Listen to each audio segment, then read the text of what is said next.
श्री ज्ञानदेव तुकाराम विचारसागर चतुर्थ तरंग पान नंबर 102 185 पॅरेग्राफचं आपण चिंतन करतोय। यामध्ये उत्तर द्यायला सुरुवात केलेली आहे। यामध्ये प्रश्न मांडलेला होता 184 पॅरेग्राफमध्ये की ब्रह्माहून न्यारा आभास आहे आणि त्या आभासाला जे ज्ञान होतं ते ज्ञान भ्रांतिजन्य माना। त्यामध्ये ब्रह्मज्ञानावर 188 नंबर टिप्पणी आहे। यहाँ यह प्रश्न करता शिष्य के प्रति प्रश्न है। शिष्याने अशा पद्धतीने प्रश्न विचारलेला आहे। ब्रह्मज्ञान का स्वरूप मिथ्या संसार के अंतर्गत मिथ्या चिदाभास के आश्रित होणे ते मिथ्या आहे। आता इथलं प्रत्येक पद विचारात घ्यावं लागतं। ब्रह्मज्ञान का स्वरूप, ब्रह्मज्ञानाचं जे स्वरूप आहे ते मिथ्या संसार के अंतर्गत। आता इथं संसार पण म्हटलं आहे आणि मिथ्या म्हटलं आहे। मुळात संसार हा मिथ्याच आहे, पण तरी त्याला एक विशेषण आलं मिथ्या संसार। या मिथ्या संसाराच्या अंतर्गत चिदाभास, चिद आभास, आभास हा मिथ्यावाचक शब्दच आहे, पण तरी त्याला आणखीन एक विशेषण आलं मिथ्या चिदाभास। मिथ्या संसार मिथ्या चिदाभास के आश्रित होणे ते मिथ्या आहे। पुन्हा सांगितलं मिथ्या चिदाभास मिथ्या आहे, म्हणजे चिदाभास मिथ्या हे विशेषण त्याला आलेलं असताना सुद्धा पुन्हा ते मिथ्या आहे याचा निर्देश केला। याते ईस मिथ्या ज्ञान ते, म्हणजेच जे मिथ्या ज्ञान आहे त्याने मृगजळ करी तृषा की निवृत्ती की न्यायी संसार की निवृत्ती कैसे होवेगी। मृगजळ हे मिथ्या आहे। मृगजळानं तहान भागत नाही, मिथ्यानं कधीही तहानेची निवृत्ती होत नाही। तसं मिथ्या ज्ञानाने या संसाराची किंवा याची निवृत्ती होईल का? आकडा 2 अथवा तिस ज्ञान का विषय जो चिदाभास। आता या ज्ञानाचा जो विषय आहे चिदाभास, चिद आभास, या ज्ञानाचा जो विषय है चिदाभास और ब्रह्म की एकता, चिदाभास आणि ब्रह्माचं ऐक्य, सो सर्प और जेवरी के एकता की न्यायी मिथ्या है। सर्प आणि दोर यांचं ऐक्य आहे का? यांचं ऐक्य मिथ्या आहे। सर्प आणि दोर यांचं ऐक्य जसं मिथ्या आहे तसं चिदाभास आणि ब्रह्म यांचं ऐक्य मिथ्या आहे। याते तिस मिथ्या विषय का ज्ञान भी मिथ्या है, म्हणून त्याचं ज्ञान सुद्धा मिथ्या आहे। याते तिस मिथ्या ज्ञान ते संसार की निवृत्ती कैसे होवेगी। अशा या मिथ्या ज्ञानाने संसाराची निवृत्ती कशी होईल असा प्रश्न या ठिकाणी मांडलेला आहे।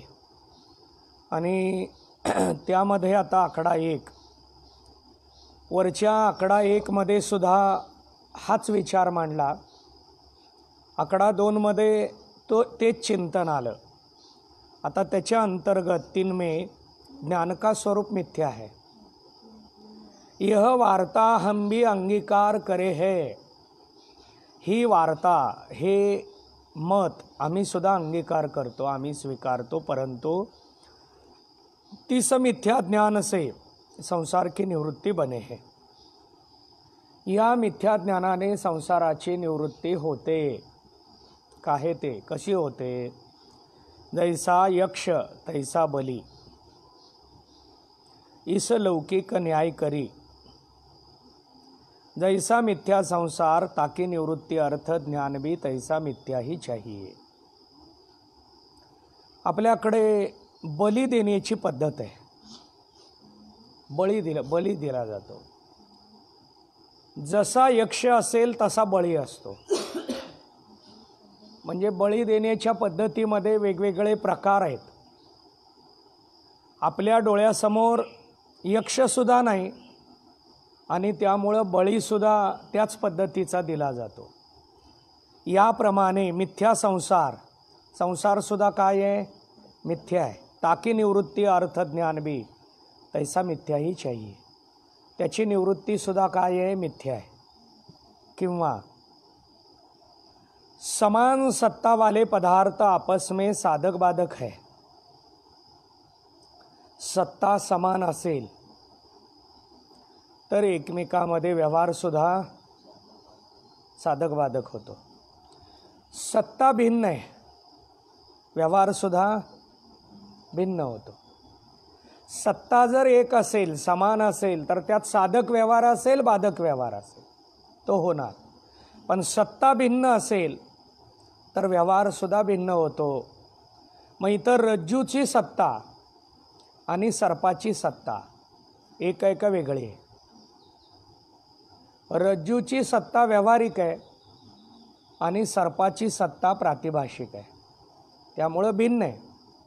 भिन्न सत्ता असल्यामुळे साधक बाधक व्यवहार होत नाही. इस नियमते भी मिथ्या ज्ञानते ही मिथ्या संसार की निवृत्ती संभव है. समान सत्तेशिवाय साधक बाधक नहीं. मृगजल की और तृषा की समान सत्ता नहीं. मृगजळ आणि तहान याची सत्ता भिन्न आहे. याची सत्ता काय आहे? भिन्न है, किंतु विषम सत्ता है. याते प्रातिभाषिक मृगजल से व्यवहारिक तृषा की निवृत्ति संभव नहीं. यह वार्ता आगे पंचम तरंग में भी कहेगी. आता हेच वर्णन आम्ही पुढं 5व्या तरंगात सुद्धा सांगणार आहोत. आता 5व्या तरंगात कुठं आलं आहे हे आपल्याला थोडं पाहावं लागणार आहे. यामध्ये वर्णन काय आहे, चिंतन काय आहे की मृगजळ हे प्रातिभाषिक सत्तेमध्ये आहे आणि तहान व्यावहारिक सत्तेत आहे. तहान जी आहे, तृषा जी आहे, त्याची सत्ता आणि मृगजळाची सत्ता ही विषम आहे. दोन वेगवेगळ्या सत्ता आहेत. याते प्रातिभाषिक मृगजळ. मृगजळ कसं आहे? प्रातिभाषिक आहे. मृगजळ हे प्रातिभाषिक असल्यामुळं ते तहान घालवू शकत नाही. तहान हे व्यावहारिक सत्तेत आहे. याला मी नेहमी उदाहरण देत असतो. एखादी व्यक्ती संध्याकाळच्या वेळेला विश्रांती वगैरे करण्यापूर्वी पाण्याचा तांब्या शेजारी ठेवून ती झोपते. झोपेमध्ये स्वप्न पडलं. स्वप्नात तहान लागली आणि त्याला पाणी मिळेना. पाणी मिळेना म्हणून तो कासावीस होऊ लागला. पाणी पाणी पाणी पाणी म्हणू लागला. त्याला पाणीच मिळेना. पाणी जर नाही मिळालं तर त्याचा प्राण जाईल अशी परिस्थिती स्वप्नामध्ये निर्माण झाली. पण पाणी कुठे आहे? त्याच्याजवळ आहे. उशाला पाणी, पाण्याचा तांब्या भरलेला आहे, त्यानंच ठेवलेला आहे. पण आता मात्र स्वप्नामध्ये त्याच्यासाठी प्राण जाण्याची वेळ आली आहे. अशी परिस्थिती निर्माण झालेली आहे. याला कारण काय? तहान लागली हे प्रातिभाषिक सत्तेत आहे आणि पाणी व्यावहारिक सत्तेत आहे. पाणी आता व्यावहारिक सत्तेत आहे आणि तहान प्रातिभाषिक सत्ता म्हणून विषम सत्ता. विषम सत्ता आली की साधक बाधक व्यवहार होत नाही. सत्ता भिन्न आहे, साधक बाधक व्यवहार होत नाही. म्हणून सत्ता एक असावी लागते. देवसुद्धा अवताराला का येतात त्याचं हे एक कारण आहे. भक्त आहे तो व्यावहारिक सत्तेत आहे. भक्ताचं स्वरूप पारमार्थिक सत्तेत आहे. भक्ताचं स्वरूप कुठे आहे? पारमार्थिक सत्तेत आहे. भक्त हा स्वरूपदृष्ट्या पारमार्थिक सत्तेत आहे पण भक्ताने अवतार घेतला ती सत्ता पारमार्थिक आहे का प्रातिभाषिक आहे? भक्तानं जो अवतार घेतला ती सत्ता पारमार्थिक आहे का प्रातिभाषिक आहे? तर ती पारमार्थिक बी नाही, प्रातिभाषिक सुद्धा नाही, व्यावहारिक सत्ता आहे. भक्तानं कुठं अवतार घेतला? जगामध्ये. जगातली आत्ताची आपण जी ही लौकिक सत्ता पाहतो त्याला कोणती म्हणतात? व्यावहारिक सत्ता. प्रातिभाषिक सत्ता म्हणजे नसणे, पारमार्थिक सत्ता म्हणजे पूर्ण असणे, आणि व्यावहारिक सत्ता म्हणजे बाधित आहे, सद असद विलक्षण आहे, या दोन्हीहून भिन्न आहे. मग भक्त कुठे आहे? व्यावहारिक सत्तेत आहे. व्यावहारिक सत्तेत असताना जर त्याला दुःख व्हायला लागलं, भक्ताला जर संकट व्हायला लागलं, तर देव काय करतो? मागे पुढे उभा राहे सांभाळीत आली आघात निवाराया, त्याच्या मागं पुढं थांबतो. मग देव हा भक्ताच्या मागं पुढं थांबतो, हे पारमार्थिक सत्तेत थांबतो का व्यावहारिक? व्यावहारिक सत्तेत थांबतो. पण मूळ देव हा पारमार्थिक सत्तेतला आहे का व्यावहारिक? पारमार्थिक सत्तेत आहे. पारमार्थिक सत्तेत देव आहे, भक्त व्यावहारिक सत्तेत आहे. भक्ताचं संकट व्यावहारिक आहे, आणि ते घालवण्यासाठी देवाला पारमार्थिक सत्तेतनं व्यावहारिक सत्तेत यावं लागतं, आणि देव येतो, याला अवतार म्हणतात. देव अवतार धारण करतो, देव अवताराला येतो. हे अवताराला येतो याला कारण विषम सत्ता. चला ठीक आहे, एक अवताराचं लक्षण बघितलं आपण, आता दुसरं पाहू विषम सत्तेसाठी. संत महात्मे अवताराला येतात, त्याचं कारण सांगितलं गेलं. अवतार तुम्हा धराया कारण उद्धराया जन, हे प्रमाण आपल्या सर्वांना पाठ आहे. यामध्ये संत अवताराला येतात ते जीवाचा उद्धार करण्यासाठी. अवताराला येतात म्हणजे कुठून येतात? आता आपल्याला सांगितलं जातं संत वैकुंठातनं येतात, किंवा महाराजांचं तसं प्रमाण सुद्धा आहे. आम्ही वैकुंठवासे आलो याची कारणासे, बोलिले जे ऋषी साच भावे वर्ताया. संत महात्मे हे अवताराला येतात, ते वैकुंठातून येतात, वैकुंठातून खाली येतात. मग वैकुंठ व्यावहारिक सत्तेत मानायचा का पारमार्थिक सत्तेत मानायचा? वैकुंठ जो आहे हा व्यावहारिक सत्तेत का पारमार्थिक का प्रातिभाषिक? वैकुंठ हा पारमार्थिक सत्तेत असेल तर वैकुंठाचा जो अधिपती आहे तो वैकुंठात आला, तो कुठून आला? पहिला प्रश्न. वैकुंठाचा अधिपती ब्रह्म है का भगवान विष्णू है? वैकुंठाचा मालक, वैकुंठाचा स्वामी, कैलासाचा मालक, कैलासाचा स्वामी हा ईश्वर आहे का ब्रह्म आहे? ईश्वर आहे, ब्रह्म नव्हे, ईश्वर आहे. ईश्वर हा माया विशिष्ट आहे. मग ईश्वर हा पारमार्थिक सत्तेत का व्यावहारिक सत्तेत? पारमार्थिक सत्तेत म्हटलं तर त्याला ईश्वर कसं म्हणायचं, आणि व्यावहारिक सत्तेत म्हणायला लागलो तर आपल्याला वाटणार आहे की ईश्वर व्यावहारिक सत्तेत कसा? पण मुळात ईश्वर हा उपाधीत आहे.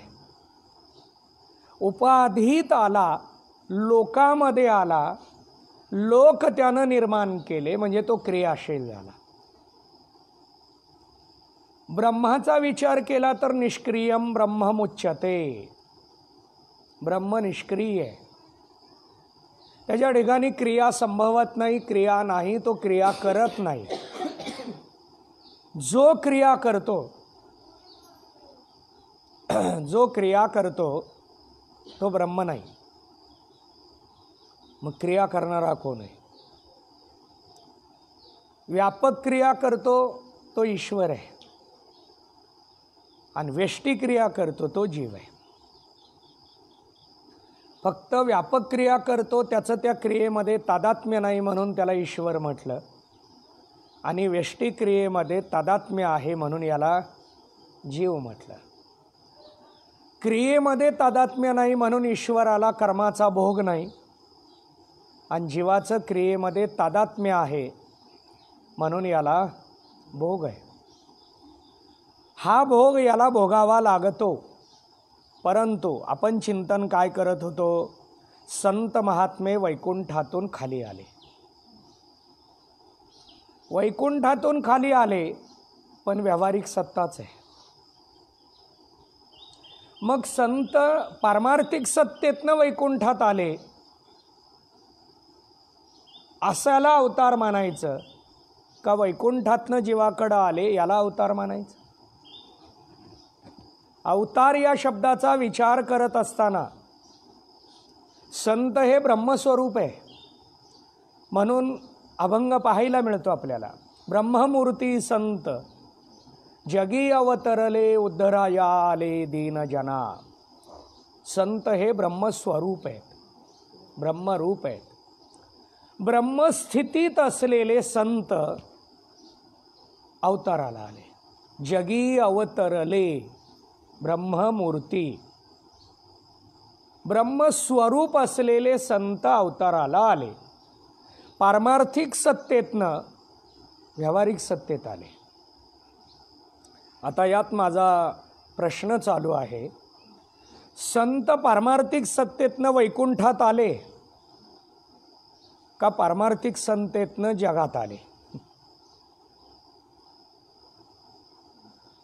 या दोन्हीचंही उत्तर आपल्याला वेगवेगळं द्यावं लागतं, कारण संतांचा अवतार शब्दाचा अर्थच पारमार्थिक सत्तेतनं व्यवहारात येणं.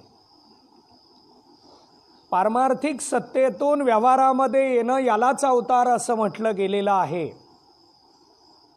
मग हा जो अवतार आहे, वैकुंठातनं खाली यायचं असलं तरी वैकुंठ हा एक लोक आहे आणि तो लोक इहलोकापेक्षा श्रेष्ठ मानला, कारण त्या लोकाला जाणं एक मुक्ती आहे. त्या लोकाला जाणं, 4 मुक्तीमध्ये एक मुक्ती आहे.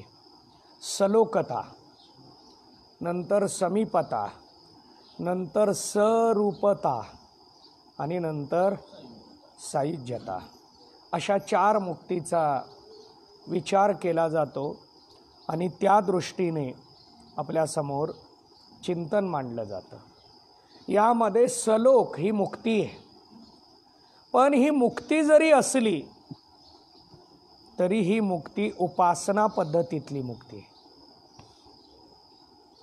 उपासना पद्धतीमध्ये लोकाला जाणं ही मुक्ती आहे. देवाजवळ जाणं ही मुक्ती आहे. देवाच्या आकाराचं होणं ही मुक्ती आहे आणि देवाच्या स्वरूपाचं होणं ही मुक्ती आहे. देवाच्या स्वरूपाचं होणं याला अध्यात्मामध्ये मोक्ष म्हणतात. म्हणजेच मोक्षाच्या अगोदर 3 मुक्ती आहेत. सायुज्य मुक्ती म्हणजे मोक्ष, पण अगोदरच्या 3 मुक्ती या मोक्षाचं साधन मानाव्या लागतात. सलोक गेल्याशिवाय समीप नाही, सलोक समीप झाल्याशिवाय स्वरूप नाही. या 3 आल्याशिवाय सायुज्य नाही.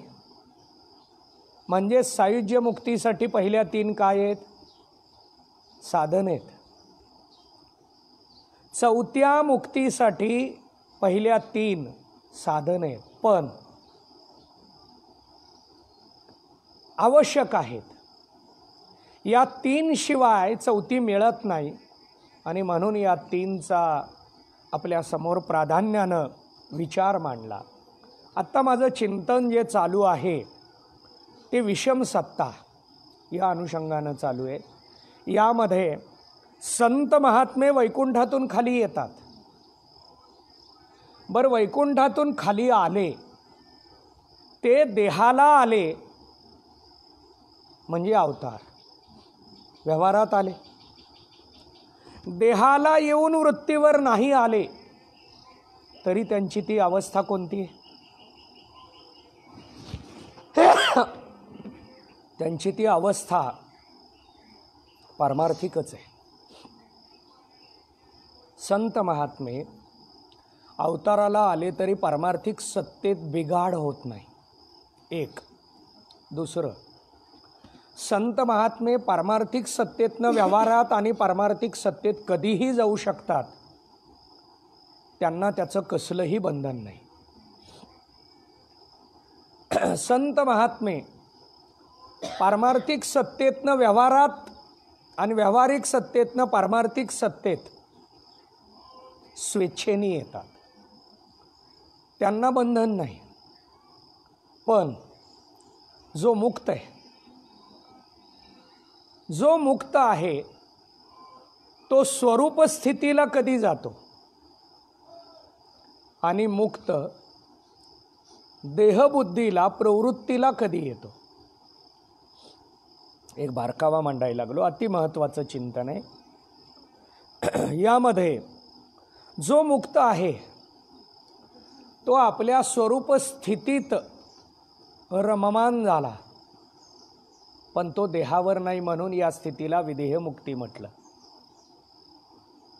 पण या विदेहमुक्तीतून तो कर्म करण्यासाठी किंवा कर्म भोगण्यासाठी बाहेर आला. तो बाहेर आल्यानंतर त्याच्या स्थितीत बदल होत नाही, पण त्याला कर्म करावं लागतं. त्याच्या स्थितीत बदल होत नाही, पण त्याला कर्मभोग भोगावा लागतो. पण त्याचं कर्म करणं किंवा त्याचा कर्मभोग त्याच्या इच्छेवर आहे का? याचं उत्तर आहे नाही. मग त्याचं कर्म आणि त्याचा कर्मभोग कशावर अवलंबून आहे? त्याच्या प्रारब्धावर अवलंबून आहे. त्याचं प्रारब्ध जे काही असेल ते त्याला कधी मिळणार आहे त्याच्यानुसार तो देहावर येतो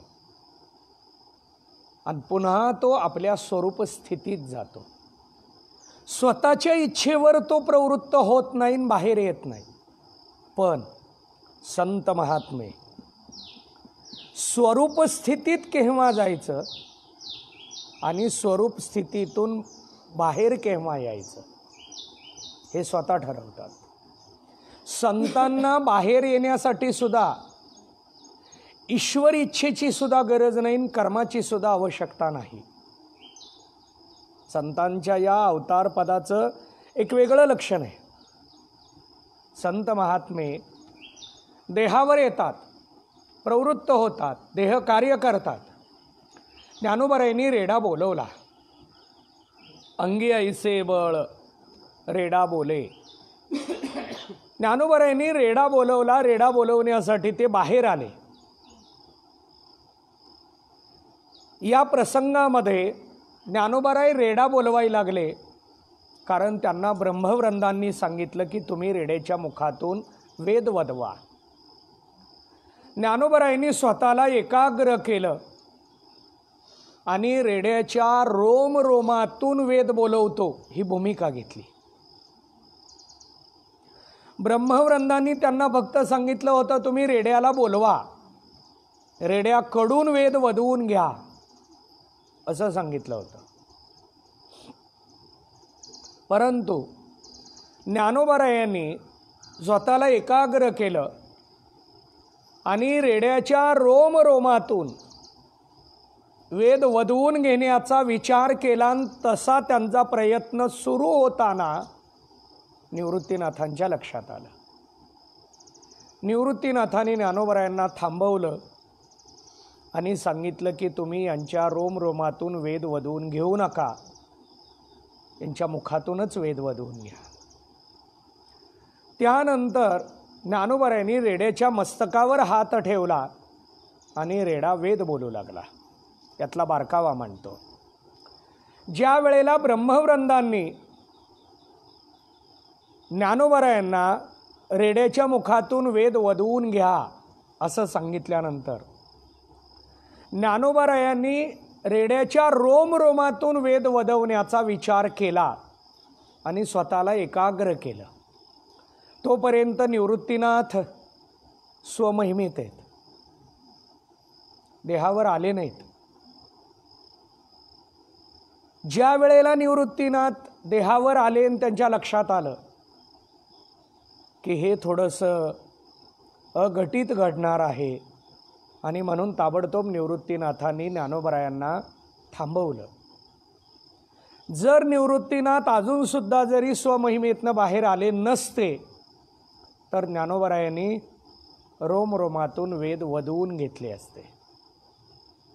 म्हणजेच संतांना स्वमहिमेत राहणं आणि स्वमहिमेतून बाहेर येणं याला कोणाच्या परवानगीची इच्छेची गरज नाही किंवा कशाची आवश्यकता सुद्धा नाही. पण मुक्त पुरुषाला प्रारब्धाची आवश्यकता आहे. प्रारब्धानुसार तो बाहेर येतो आणि प्रारब्धानुसार तो स्वरूपात असतो. परंतु हे संत पारमार्थिक सत्तेतनं जीवाचा उद्धार करण्यासाठी जीवाच्या सत्तेत येतात, कारण जीवाची आणि त्यांची सत्ता विषम आहे. संतांची सत्ता जी आहे ती पारमार्थिक सत्ता आहे आणि ते पारमार्थिक सत्तेतनं कुठे येतात? व्यावहारिक सत्तेत येतात. सत्ता एक झाली की साधक बाधक व्यवहार सुरू होतो. सत्ता भिन्न असेल तर साधक बाधक व्यवहार होत नाही.